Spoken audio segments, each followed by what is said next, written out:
अस्सलामुअलैकुम dear students, क्या हाल है। उम्मीद आप सब खैरियत से होंगे। अल्लाह को अपनी हिफ्ज़ व अमान में रखे जी। आज हम जो वीडियो बनाने लगे हैं वो FER1 FER2 के हवाले से है कि सबसे पहले मैं इसे लॉगिन कर लेता हूँ। जिन लोगों ने अभी तक हमारा चैनल सब्सक्राइब नहीं किया हो सबसे पहले इसे सब्सक्राइब कर लें और वीडियो पसंद है तो लाइक भी कर दीजिएगा। देखें जी, अब जो पेपर अब स्प्रिंग के जो रिज़ल्ट आए हैं 2024 के, तो यहाँ पर काफ़ी स्टूडेंट को जो इशू आ रहा है वो है कुछ इस तरह से कि जैसे पाक स्टडी में देखें ये स्टार लगा हुआ है और FER1 आया हुआ है। तो किसी का FER1 है और किसी का FER2 है। FER1 का मतलब होता है कि फ़ेल एग्ज़ाम रजिस्ट्रेशन, यानी कि फ़र्स्ट चांस दिया जा रहा है आपको कि रजिस्ट्रेशन करा लें फ़ेल पेपर में। ठीक है।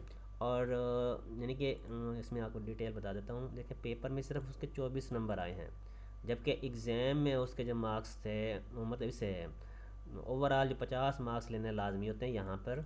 और दूसरा यह है असाइनमेंट भी मिलाकर टोटल जो है यहाँ पर 50 बनने चाहिए। एक इधर 50 होने चाहिए फाइनल एग्ज़ाम में, और एक इधर परसेंटेज में जो है वो 50 होने चाहिए। तो अगर बिलफर्ज महाल ये पेपर में कम से कम 40 नंबर भी ले लेता तो भी यहाँ से वो, बल्कि 40 यहाँ से तो लाजमी पास करना था। अच्छा। अब दूसरी बात ये रह गई कि इसकी रजिस्ट्रेशन कब होगी और कैसे होगी। तो रजिस्ट्रेशन का मैं आपको तरीका बताता हूँ। ये रिज़ल्ट के फ़ौर बाद से रजिस्ट्रेशन शुरू हो जाती है और 15 दिन जो है वो देते हैं, इसके 15 से 20 दिन देते हैं।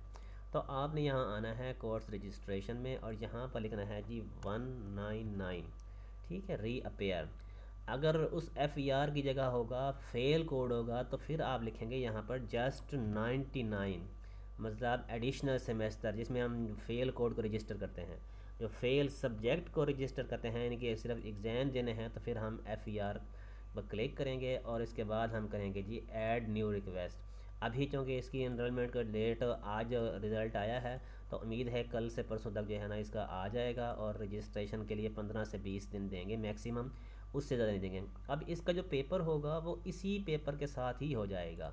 मतलब ये जो अभी पेपर होंगे ना आपके अप्रैल में, तो उस पेपर में ये पेपर भी उसी के साथ हो जाएगा। इसकी असाइनमेंट जो है ना वो आपने नहीं लिखनी, आपने जस्ट इसका पेपर देखें। यहाँ पर इसकी असाइनमेंट के मार्क्स लगे हुए हैं 85 से मुराद असाइनमेंट इनकी क्लियर हैं। जस्ट इनका पेपर का इशू था, तो इसका सिर्फ पेपर ही दोबारा देना होगा, बाकी सब इनका बिल्कुल ओके ठीक है। तो अगर किसी का जो है ना बाज़ दफ़ा एक और इशू भी बन रहा है, मैं आपको चलो वो भी दिखा रहा हूँ साथ में।